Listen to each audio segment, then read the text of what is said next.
Buddhists and the Zen people, for instance, have a very quiet method of meditation. They sit quietly and they simply allow not a blank to set in. The idea is not to make the mind a blank.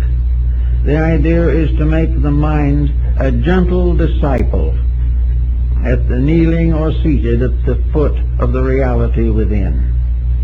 The human becomes the chela of the divine, becomes the disciple of that which must always be the leader. And various ways these revelations come to people. Sometimes they may come in an occasional dream, which is a vision, or a real spiritual experience, which is comparatively rare. But all spiritual experiences must be doubted if the individual who has them has not conquered the common mistakes of himself.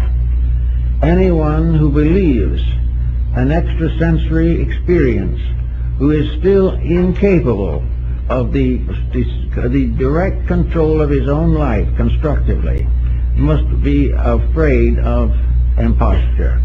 And any organization that promises the individual that he can become great without becoming good is also a very dubious organization. There can be no rising upward into the higher levels of consciousness except through a kind of meditative discipline. And what is meditation in this case? It is not sitting in a corner somewhere with your eyes closed and your fists clenched tightly. Meditation in this case is the quiet recognition, realization of the values of life as they have been presented to us in daily experience. Meditation helps to bring us a new way of being useful, a new way of solving or helping to solve problems around us. Now we can say with all meditation practices that nobody can solve anybody else's problems. This is true. Therefore, the fact that we think we are solving them is not quite really true. The part that is beneficial to us is the fact that we have given up something of ourselves because we love someone else more. This is the great gift. And the great gift in turn going to them may give them the courage to see what we have done and do it for themselves. Every individual who becomes happy must make himself happy. There is no possible way of other people making anyone really happy. And any apparent happiness that arises without the control and direction of inner faculties is going to come on the rocks one of these days and be seriously shipwrecked. All these things are part of a large plan, a large purpose, a divine way of things. And in our quietude, in the small voice, the voice of the silence will speak. And the voice will be like the voice of God in Bami's vision. It will be a small, quiet voice, never a thundering of power, never a vast expression of some determination, never a final order descending from on high, but it will be the quiet voice of a gentle person telling us something we ought to know, and telling it as though we were beloved children, and not because we were great people. The recognition of these experiences comes often in various small ways. I know, for instance, one case in which an individual was very fond of a garden. They loved to plant flowers and things of that nature, and they always loved flowers. It was a very kindly relationship. It was a beautiful, quiet relationship, and one day this person, while looking at one of the flowers that was particularly beautiful, had something happen. Suddenly, this flower seemed to speak. It didn't say anything, but it seemed to speak, and suddenly the law of that flower burst into the mind of this very kindly gardener. The law of the flower became a symbol of the whole unfolding of the cosmos. The flower became an infinite symbol of an infinite purpose. And it is. It is a part of a great and infinite purpose. But most of those who look at the flower don't see it that way. But this person saw it that way. Saw the flower as suddenly bursting forth into a perfect symbolism of the universe. It was there all the time, but at that moment, the reality in the individual picked it up and brought it out. The message came from something beyond the mind, something beyond the emotions, but an infinite impression of reality, which meant that the person had for a moment's contact with one of these levels of higher insight. Plotinus, the Neoplatonist, said that in his lifetime, that only on 2 occasions had he been lifted up into the presence of reality, and that for only a few seconds. But that became the most powerful experience of life, and all of life from then on was never the same as it had been before. The same might be said true of Luther Burbank with his love of flowers and plants. Here's a man who was able, very obviously, to influence flowers and plants.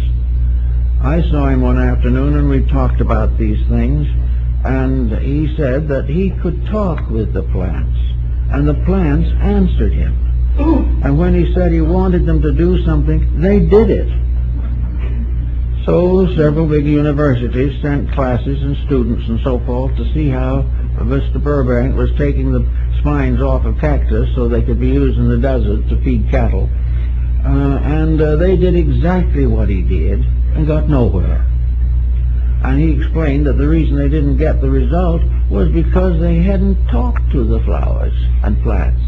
They hadn't told those plants what he wanted them to do, what they should do, and how they could help by doing it.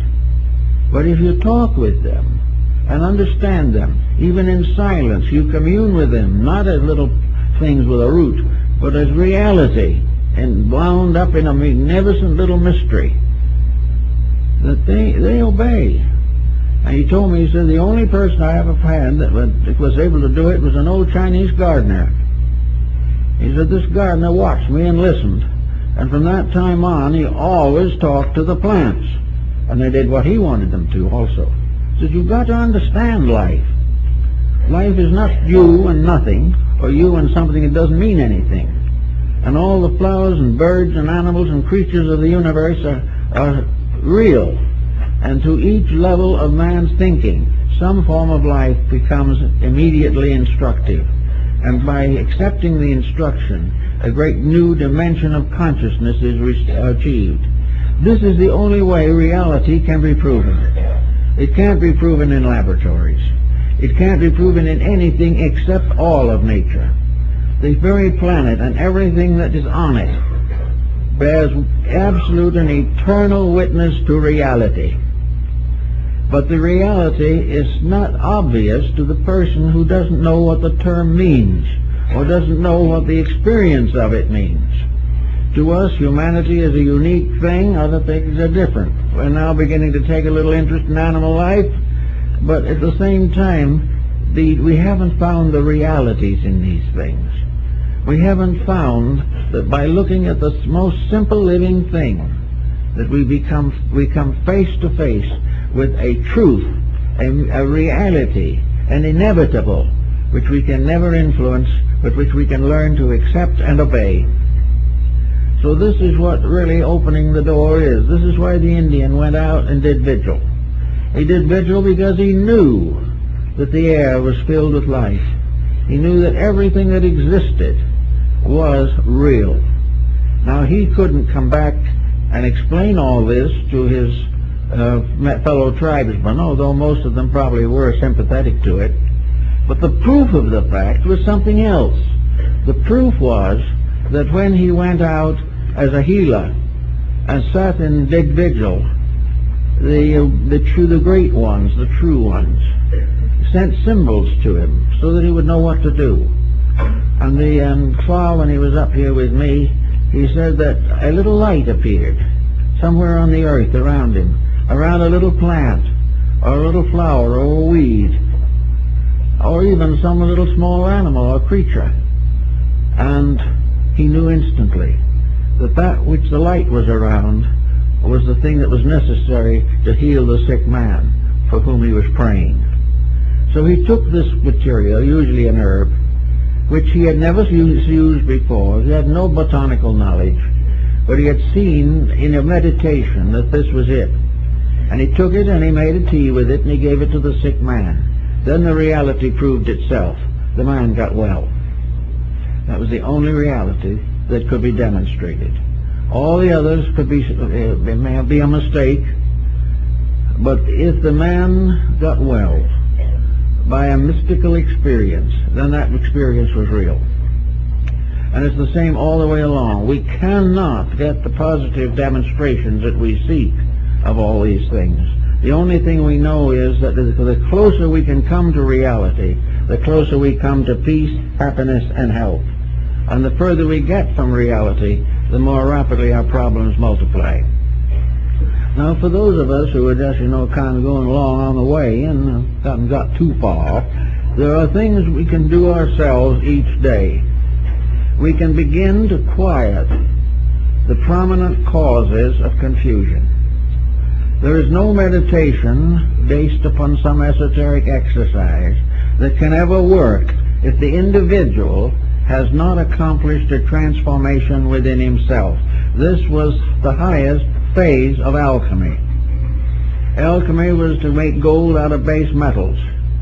And spiritual alchemy was to discover the eternal gold of reality in all things, which can be released and brought into manifestation by art. And art in this case is the beauty. It is the skill. It is the wonder by which we do what is right because it is right. This type of thing is something that has come down to us for a long, long time, and it will continue to come down to us until we obey it. We must find the only answer that there is, and that is the utopian answer, that the human being must live the fullness of humanity, of his own endowment. He must manifest all the manifestations of the condition of the level of life upon which he exists. And having done this, he may then request very quietly, or may not even have to request, because realities perpetuate themselves.